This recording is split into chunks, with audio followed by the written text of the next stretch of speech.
Nag-reach out ba sa'yo si Mr. Danny Tan? I don't think he will approach me. Never. Never naman na kami nag-in contacts or nakita after that. So sa court, hindi pa rin kayo nagkikita? No. Pero kung sakaling makita mo siya, ano magiging reaction?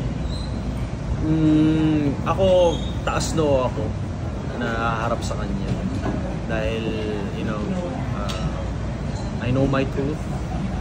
And ano na yun, alam niya na yun sa sarili niya. Konsensya niya na yun. Kung sakaling humingi siya ng apology in person, pag nagkita kayo, tatanggapin mo ba?